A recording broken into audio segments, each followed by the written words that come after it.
जय हिंद दोस्तों, स्वागत है आप सभी का संकल्प जीएस एकेडमी यूट्यूब चैनल में।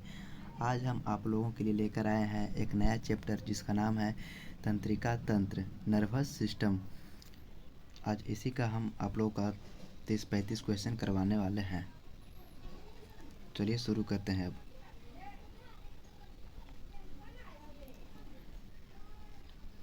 पहले ये जान लीजिए क्या है चिकित्सा उपकरण और एवं उनके उपयोग। यहाँ से भी क्वेश्चन पूछे जाते हैं हमेशा। सीटी स्कैन का उपयोग किस लिए किया जाता है? शरीर में असमानता के लिए। अगर शरीर में कोई गड़बड़ी होती है तो हम लोग सीटी स्कैन करवाते हैं। उसके बाद ईसीजी, इलेक्ट्रोकार्डियोग्राफ, ये बहुत इंपॉर्टेंट है, इसका फुल फॉर्म भी पूछा जाता है। तो इलेक्ट्रोकार्डियोग्राफ का उपयोग हृदय में विकार का पता लगाने में किया जाता है। उसके बाद है ऑटो एनालाइजर। ऑटो एनालाइजर का उपयोग जैव रासायनिक तत्वों की जांच में किया जाता है। फिर पेसमेकर, ये वीवीआई कर लीजिएगा आप लोग, बहुत बहुत इंपॉर्टेंट है ये। पेसमेकर का संबंध हृदय की गति नियंत्रित करने में उपयोग होता है। अब आते हैं क्वेश्चन पे। फर्स्ट क्वेश्चन, मानव मस्तिष्क का पोस्टमैन किसे कहा जाता है? मानव मस्तिष्क का पोस्टमैन थैलेमस को कहा जाता है। Option B.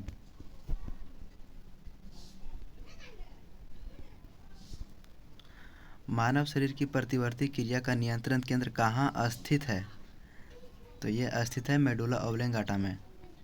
Right answer option C हो जाएगा। अगर यही पूछेगा कि मानव शरीर की प्रतिवर्ती क्रिया का नियंत्रण कौन करता है, तब मेरुरज्जु हो जाएगा। और कहाँ स्थित है यह पूछेगा तब मेडुला ऑब्लेंगाटा।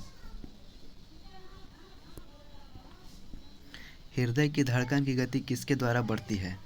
हृदय के धड़कन की गति अनुकंपित तंत्रिका तंत्र के द्वारा बढ़ता है। Right answer option A. प्रेरक कौशल मस्तिष्क के कौन से भाग के साथ संबंधित है? प्रेरक कौशल मस्तिष्क के ललाट भाग के साथ संबंधित है। क्वेश्चन नंबर 5, मानव के मस्तिष्क का सबसे बड़ा भाग कौन सा है? मानव के मस्तिष्क का सबसे बड़ा भाग सेरिब्रम है, प्रमस्तिष्क भी कहते हैं।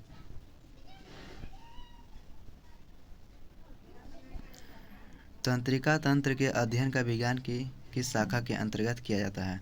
तंत्रिका तंत्र का अध्ययन क्या कहलाता है, ये कहना चाह रहा है। यह न्यूरोलॉजी के अंतर्गत होता है। तंत्रिका विज्ञान हिंदी में कहा जाता है। कम नींद आने के लिए किस चिकित्सा शब्दावली का प्रयोग किया जाता है? ये तो सिंपल है, कोई भी मार देगा। अनिद्रा रोग, इंसोम्निया, इंग्लिश में स्लीपनेस भी कहते हैं। मस्तिष्क का कौन सा भाग गुरुत्वाकर्षण के विरुद्ध शरीर का समर्थन करता है? यह करता है अंतराली केंद्रक। राइट आंसर ऑप्शन बी हो जाएगा। औसतन एक सामान्य मानव मस्तिष्क का भार कितना होता है? यह होता है 1400 ग्राम से लेकर 1500 ग्राम तक।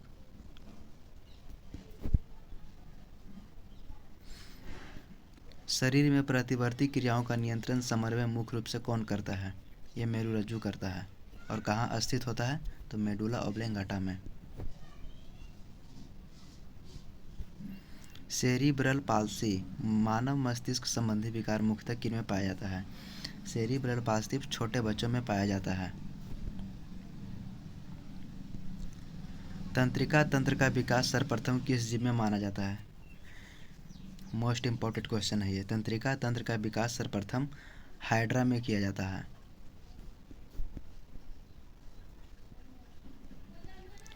मनुष्य में कपालीय तंत्रिकाओं की संख्या कितनी होती है? मनुष्य में कपालीय तंत्रिकाओं की संख्या कितनी होती है? तो यह 12 जोड़ी होती है और कुल 24 को। मनुष्य में मेरु तंत्रिकाओं की संख्या कितनी होती है? मनुष्य में मेरु तंत्रिकाओं की संख्या 31 जोड़ी। मानव शरीर में भूख, प्यास तथा तृप्ति मस्तिष्क के किस भाग द्वारा नियंत्रित होती है? ये होता है हाइपोथैलेमस के द्वारा। यह भी क्वेश्चन बहुत पूछा जाता है। डिसलेक्सिया नामक बीमारी मानव शरीर के किस अंग से संबंधित है? यह मस्तिष्क से संबंधित है। शरीर के अन्य सभी अंगों की तुलना में किस अंग को ऑक्सीजन की आवश्यकता सर्वाधिक होती है? मस्तिष्क को ऑक्सीजन की सर्वाधिक आवश्यकता होती है। तंत्रिका ऊतक का मुख्य कार्य क्या है? तंत्रिका ऊतक का मुख्य कार्य है उत्तेजनाओं को प्राप्त करना तथा मेरुरज्जु और मस्तिष्क को आवेग भेजना। Option number A. भोजन ग्रहण के पश्चात आहार नाल की तरंग गति और उसकी दीवार की ग्रंथियों के स्रावन का उत्तेजन किस तंत्र द्वारा होता है? यह होता है परानुकंपित तंत्र के द्वारा। कौन से तंत्र हमारे शरीर में समन्वय का कार्य करते हैं? समन्वय का कार्य करता है तंत्रिका एवं अंतःस्रावी तंत्र।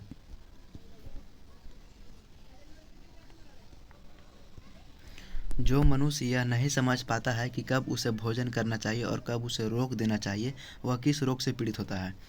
वह बुलिमिया रोग से पीड़ित होता है। जैविक घड़ी मानव शरीर के किस भाग में स्थित होता है? जैविक घड़ी हाइपोथैलेमस भाग में स्थित होता है। एपिथैलेमस किन ग्रंथियों से निर्मित होता है? एपिथैलेमस पीनियल ग्रंथि एवं हैवेनुला ग्रंथि से निर्मित होता है।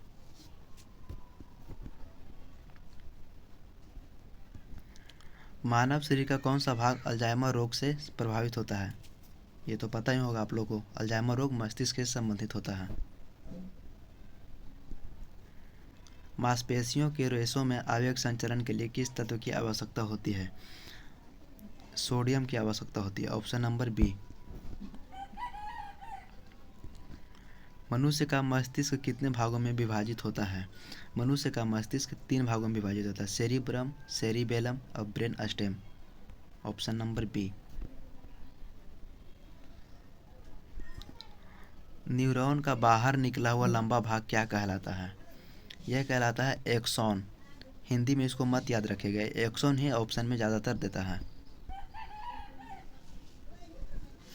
तंत्रिका कोशिकाओं के तंत्रिकाश के चारों ओर किस पदार्थ का आवरण पाया जाता है? यह मेलिन का आवरण पाया जाता है।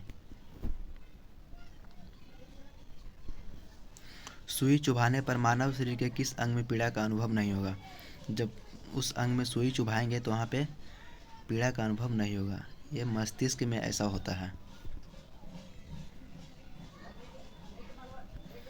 मानव के जन्म के पश्चात किस अंग या कोशिका में कोशिका विभाजन नहीं होता है? Very very important question.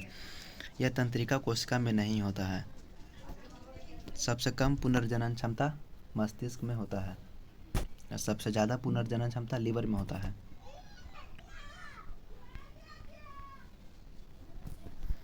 मानव मस्तिष्क का कौन सा भाग बुद्धि, स्मृति और तर्क का केंद्र होता है? यह होता है सेरिब्रम। Last question. दो तंत्रिका कोशिकाओं का मिलन स्थल संधि को क्या कहते हैं? यह कहते हैं सिनेप्स, और लंबा भाग जो निकला हो रहता है वो एक्सॉन होता है। Right answer option B.